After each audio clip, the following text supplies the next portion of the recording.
नमः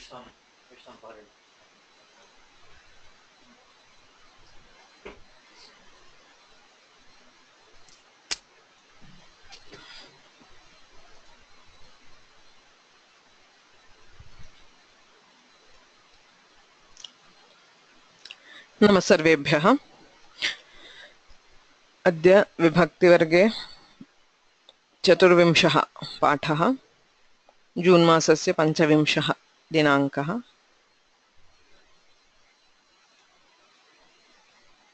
रामो राजमणिः सदा विजयते, रामं रमेशं भजे। रामेणाभिहता निशाचरचमूः, रामाय तस्मै नमः। रामान्नास्ति परायणं परतरं, रामस्य दासोऽस्म्यहम्। रामे चित्तलयः सदा भवतु मे, भो राम मामुद्धर। गुरुरेव गतिः गुरुमेव भजे, गुरुणैव सहास्मि नमो गुरवे। न गुरोः परमं शिशुरस्मि गुरोः, मतिरस्ति गुरौ मम पाहि गुरो। अद्य सप्तमी विभक्तिं पश्यामः। एतावता प्रथमायाः आरभ्य षड् विभक्तयः अधीताः। सप्तमी अन्तिमा च विभक्तिः अध्येतव्या अस्ति। आदौ कानिचन उदाहरणानि पश्यामः। एतानि फलानि फलानि वृक्षे सन्ति। फलानि वृक्षे सन्ति। एषा लेखनी लेखनी हस्ते अस्ति।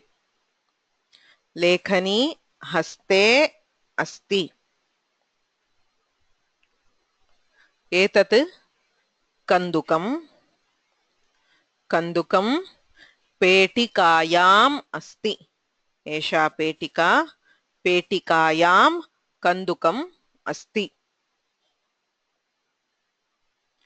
एषः बालः बालः दोलायां क्रीडति। बालः दोलायां क्रीडति। एतत् जलं जलं कूप्याम् अस्ति। जलं कूप्याम् अस्ति। कूपी कूप्याम् अस्ति। एते मीनाः मीनाः जाले सन्ति। एतत् जालं जाले मीनाः सन्ति। क्रियायाः विषये कुत्र इति प्रश्नस्य यदुत्तरं भवति तत् अधिकरणं भवति। यथा फलानि कुत्र सन्ति? वृक्षे सन्ति। मीनाः कुत्र सन्ति? जाले सन्ति। जलं कुत्र अस्ति? कूप्याम् अस्ति। कन्दुकं कुत्र अस्ति? पेटिकायाम् अस्ति। एवं क्रियायाः विषये कुत्र इति यदा प्रश्नं पृच्छामः तदा तस्य उत्तरं यल्लभ्यते तदेव अधिकरणम् इत्युच्यते। आधारः अधिकरणम्। आधारः द substratum or support. क्रियायाः आधारः. So the location where an action is happening is called अधिकरण. अधिकरणवाचकात् सामान्यतः सप्तमी विभक्तिः भवति. So you have सप्तमी विभक्ति on the अधिकरणास्. आदौ सप्तमी विभक्तेः रूपस्य अभ्यासं कुर्मः। अस्य सप्तमी विभक्तौ एकवचनरूपं वक्तव्यम्। ये वक्तुमिच्छन्ति कृपया हस्तम् उन्नयन्तु।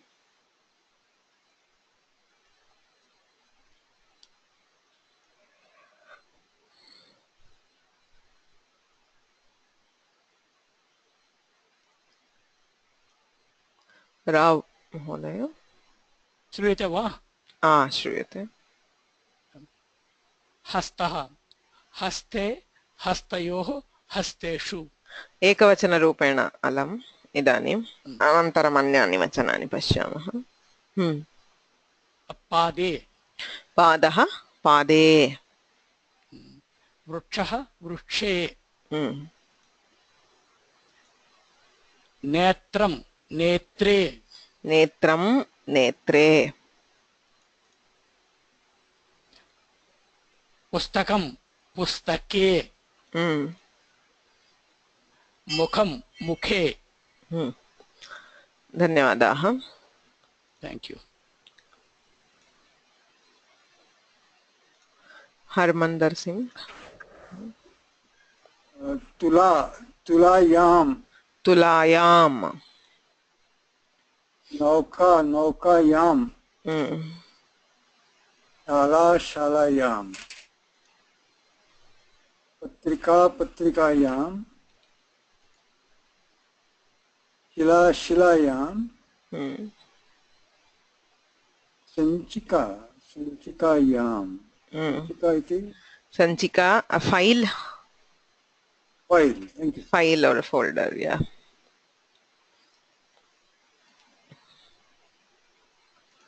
कृष्ण महोदय नदी नद्यां वाणी वाण्यां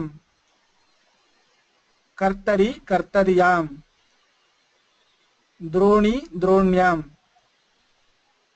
दर्वी दर्व्यां घटी घट्यां सम्यक् धन्यवादाः। दृश्यते पुल्लिङ्गे नपुंसकलिङ्गे च समानं रूपं हस्ते पादे वृक्षे नेत्रे पुस्तके मुखे इति एकारान्तम् आकारान्तस्त्रीलिङ्गानाम् अन्ते याम् इति योज्यते तुलायां नौकायां शालायाम् इत्यादि। ईकारान्तस्त्रीलिङ्गानाम् ईकारस्य स्थाने याम् इति नद् याम् वाण्यां कर्तर्याम् ईकारं निष्कास्य तत् स्थाने याम् इति योज्यते तेन सप्तमी विभक्तेः रूपाणि सिद्ध्यन्ति। इदानीं कुत्र वसति इति प्रश्नः वाक्यं रचनीयम्। यथा अहं चेन्नै नगरे वसामि इत्येवं कः कुत्र वसति इत्येवं रूपेण वाक्यं रचनीयम्।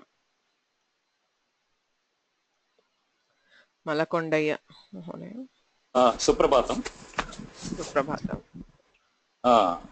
विष्णुः वैकुण्ठे वसति। विष्णुः वैकुण्ठे वसति। शिवः कैलासे वसति। श्रीरामः अयोध्यायां वसति। सम्यक् श्रीरामः अयोध्यायां वसति। गीता महोदय श्रीकृष्णः द्वारकायां वसति। इन्द्रः अमरावत्यां वसति। कुबेरः अलकापुर्यां वसति। अलकापुर्यां वसति। So Alakapuri, Alaka is the city of Kubera. Shri Priya. नमो नमः। ब्रह्मा सत्यलोके वसति। वरुणः भोगवत्यां वसति। भोगवत्यां वसति। दुर्योधनः हस्तिनापुरे वसति। सम्यक्।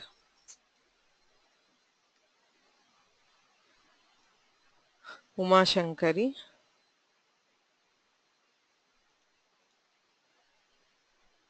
अर्जुनः इन्द्रप्रस्थे वसति। रावणः लङ्कायां वसति। विश्वनाथः काश्यां वसति। सम्यक्। बालचन्द्रन्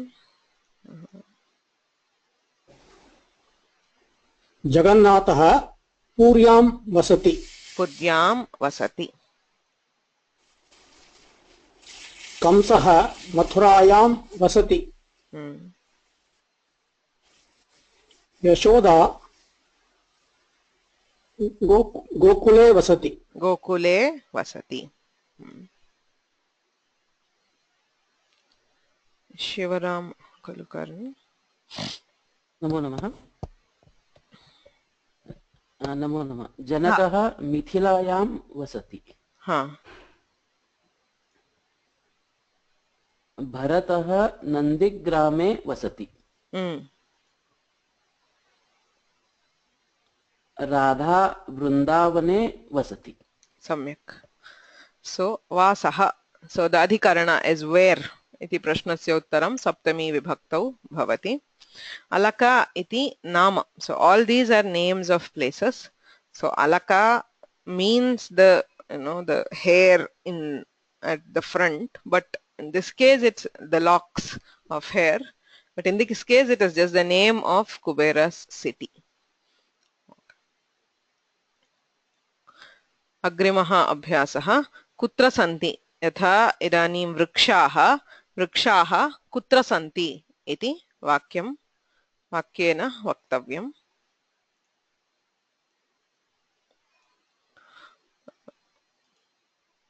महादेवन। वने वृक्षाः सन्ति। हाँ, वृक्षाः वने सन्ति। पुष्पाणि लतायां सन्ति। पुष्पाणि लतायां सन्ति। जनाः विमाने सन्ति। जनाः विमाने सन्ति। धन्यवादाः। पॉल।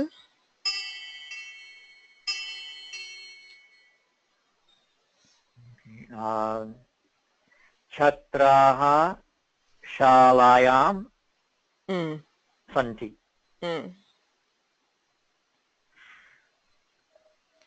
मीनाः नद्यां सन्ति। मीनाः नद्यां सन्ति। शाकानि खण्डोले सन्ति। Kandolah is a basket kind of a thing. Shakani is vegetables. So Shakani kandole santi. Thank you, Paul. Good. Thank you. Good. Yeah. Venkateshwaran. वार्ताः पत्रिकायां सन्ति। हाँ, पत्रिकायां सन्ति। वस्त्राणि द्रोण्यां सन्ति। द्रोण्यां सन्ति। द्रोणी is a bucket.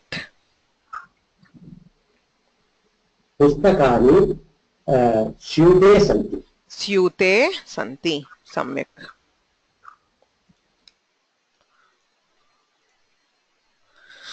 एतत्तु देशः अधिकरणम्. So what we saw so far are all instances of adhikarana being a place, right? So kutra vasati athva something being on or in something. So it is all an instance of a location of place. Okay. So there is also the location of time. Kalaha api adhikaranam bhavitum arhati. यथा अहम प्रातः काले देवं Namami. Could even say aham pratah devam namami. Pratah itself is used in the sense of saptami, the adhikarana, in the morning. Te balaah sayankale kridanti. Sa panchavadane agachati, at 5 o'clock. Agrima mase parikshaah bhavanti. So exams are next month, in the next month. So agrima mase. Evam kalavachakaah shabdaah pratah sayam athava kani dinani masaha varsham ityadi sarvam api adhikaranam bhavati.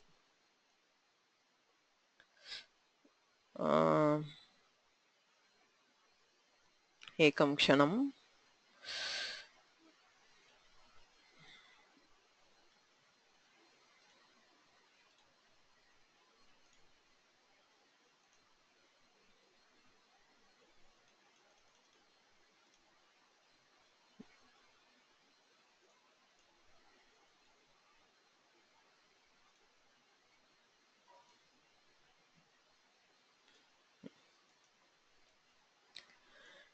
बालः कस्मिन् दिने किं पठति इति वक्तव्यम्.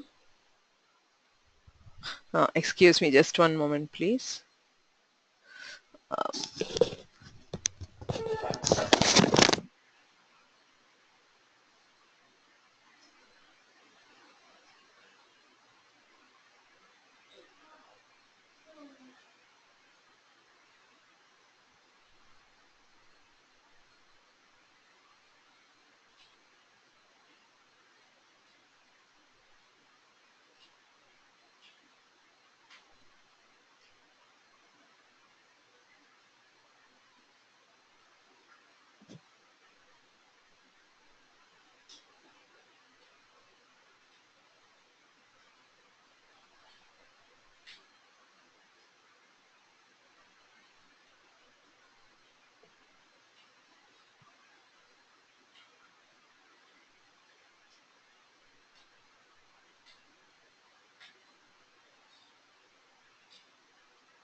क्षम्यताम्. बालः कस्मिन् दिने किं पठति इति वक्तव्यम्.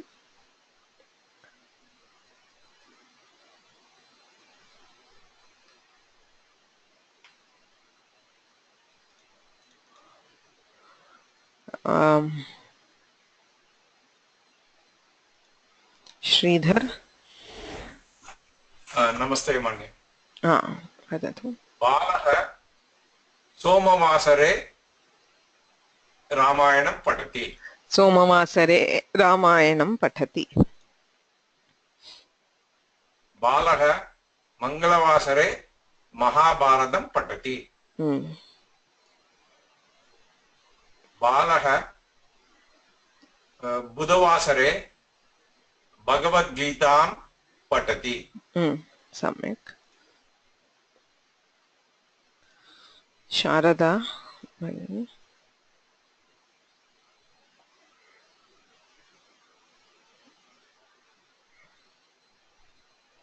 शारदा भगिनी न श्रूयते किमपि.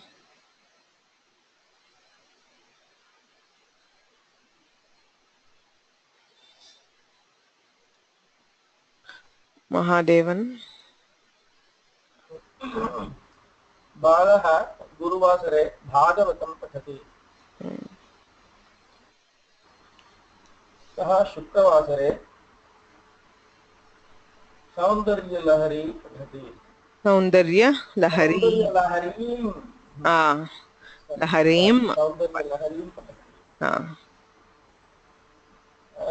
बालः शनिवासरे शिवस्तोत्रं पठति. भानुवासरे सः दुर्गासप्तशतीं पठति. सम्यक्. सो एतानि सप्ताहस्य दिनानि ज्ञायन्ते सर्वैः इति चिन्तयामि. बट सोमवासर starting from Monday Tuesday Wednesday Thursday Friday Saturday and Sunday. So names of the days. Sanskrit. एवं कालः टाइम एतदपि सप्तमी विभक्त्यां भवति. सो I guess you all know how to express time. So the hours are expressed as vadanam. Ekavadanam, dvivadanam, etc. So ekavadane, dvivadane इत्यादि. अतः कस्मिन् समये किं करोति इति वक्तव्यम्. शर्मा महोदय. बालः पञ्चवादने उत्तिष्ठति. पञ्चवादने उत्तिष्ठति.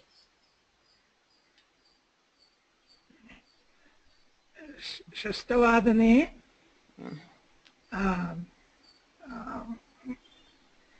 गृहकार्यं पठति. पठति. हाँ, षड्वादने, that is how we normally use it. षष्ठवादने is also correct probably, but yeah, षड्वादने पठति. पठति. अष्टवादने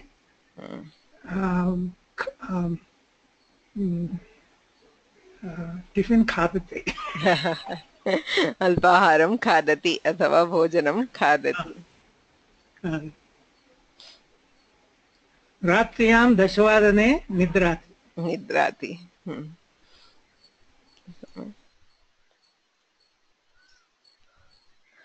अग्रे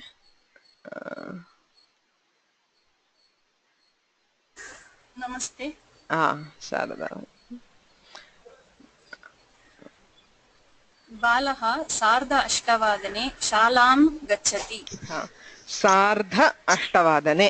Half hours are indicated by sardha. So sardha ashtavadane shalam gacchati. बालः 12:12 भोजनं करोति. सार्ध 12 भोजनं करोति. बालः 3:30 गृहम् आगच्छति. 3:30 गृहम् आगच्छति. बालः 7:30 पाठं पठति. 7 और 6 okay, whatever. I have not. 6:30 पाठं पठति. 6:30 पाठं पठति. सम्यक्, धन्यवादाः. So half hours are indicated by sardha. Ardhena sahitam sardham. So half and the previous hour. Okay. Agrimam.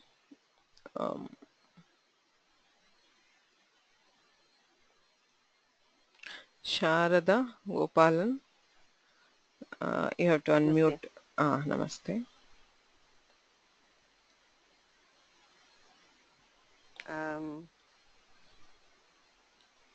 पादोन सपाद एकवादने सपाद एकवादने सपाद एकवादने शङ्करः गृहकार्यं करोति.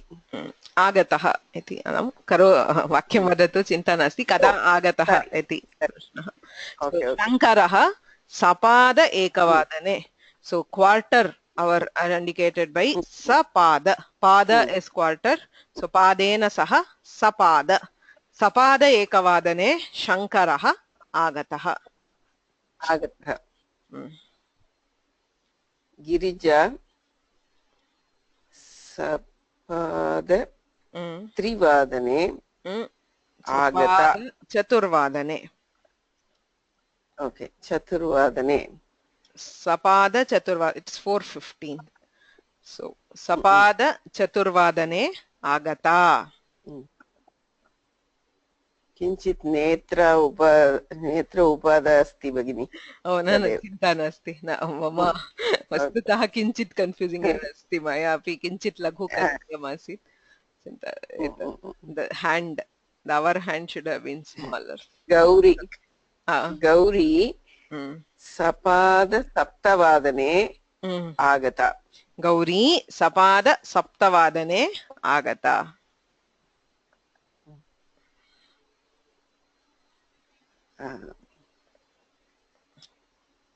प्रातःकाले सपाद नववादने गणेशः आगतः सपाद नववादने धन्यवादाः so sapada is the hour and a quarter okay so when it is before, that is 45 minutes after an hour, we tell it by padona. Padona, padaha, unaha. So a quarter less than the next hour. So a quarter to 10 or a quarter to 2 and so on. Okay. So it is indicated by padona. Okay. Anybody who has not tried so far in this class wants to try? Okay. So Padmanabhan. नमस्ते माधवः पादोन-त्रिवादने गतः पादोन-त्रिवादने so it is 2:45 so quarter less than 3 पादोन-त्रिवादने गतः राधा पादोन-अष्टवादने गता राधा पादोन-अष्टवादने गता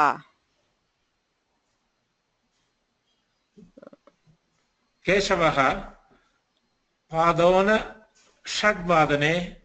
गतः पादोन-षड्वादने so 5:45 गतः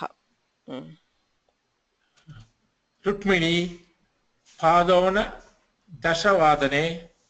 गता रुक्मिणी पादोन-दशवादने गता धन्यवादाः एवं अधिकरणवाचकात् सप्तमी विभक्तिः भवति so it is the locative case location in place and in time will both get saptami vibhakti okay we will stop here. I'm very sorry I had to go somewhere else earlier but I didn't want to cancel a class so I thought we could have at least half an hour of it. We will continue with saptami vibhakti in the next class. Okay. रामो राजमणिः सदा विजयते रामं रमेशं भजे रामेणाभिहता निशाचरचमूः रामाय तस्मै नमः रामान्नास्ति परायणं परतरं रामस्य दासोऽस्म्यहं रामे चित्तलयः सदा भवतु मे भो राम मामुद्धर गुरुरेव गतिः गुरुमेव भजे गुरुणैव सहास्मि नमो गुरवे न गुरोः परमं शिशुरस्मि गुरोः मतिरस्ति गुरौ मम पाहि गुरो धन्यवादः।